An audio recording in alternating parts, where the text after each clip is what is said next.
j'allais passer à table quand ça a commencé. Ma famille était là, mes enfants et ma femme, et c'est à ce moment-là que j'ai dit à tout le monde il faut sortir. Les images qu'on a en tête, ce sont tous les tentes à travers les rues.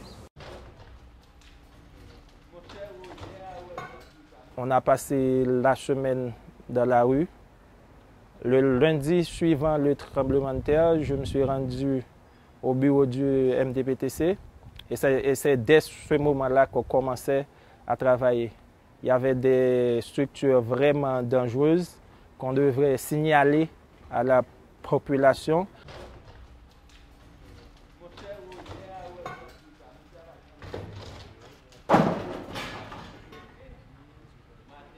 Les tags verts disent que c'est OK, il n'y a pas de problème, votre maison n'a pas été endommagée ou très peu.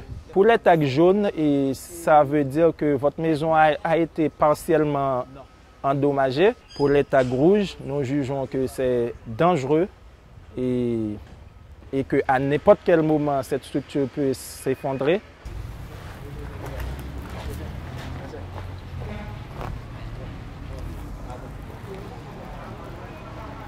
Nous faisons des formations pour tous les gens qui le souhaitent, qui interviennent dans le domaine de la construction. Et à ce jour, nous en avons formé près de 12 000 de professionnels intervenant dans le domaine de la construction, des ingénieurs, des architectes, des ouvriers, des boss et tout ça. Et ça commence à évoluer, mais timidement. Parce que la construction, pour faire une construction sûre, ça demande plus de moyens. Et la majorité des gens n'ont pas le moyen nécessaire pour faire la construction telle que ça devrait être fait. Parfois, on fait des formations, des séminaires au local du MDPTC. Malheureusement, tout le monde ne peut pas déplacer pour assister à ces formations. On s'est dit que plutôt de dire à tout le monde de venir ici pour recevoir les formations, il serait bon aussi d'aller vers les gens sur place, là où ils sont, là où ils construisent dans les populations pour vulgariser ces bonnes pratiques. Ce bus-là est équipé de moyens techniques adéquats pour faire des projections et sur la manière de construire tout en expliquant à la population comment il faut faire.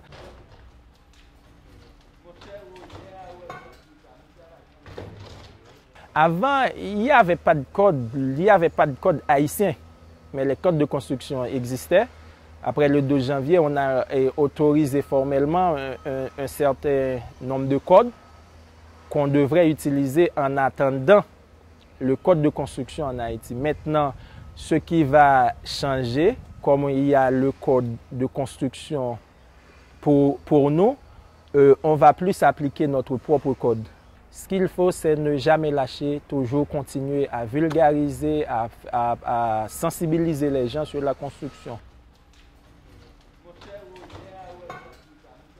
Je souhaiterais que tous les gens qui voudront bâtir à l'avenir puissent s'enquérir auprès des autorités concernées pour savoir qu'est-ce qu'ils doivent faire pour que leur bâti soit solide et pour qu'il n'y ait pas de perte en vie humaine si jamais un tremblement de terre devait se reproduire.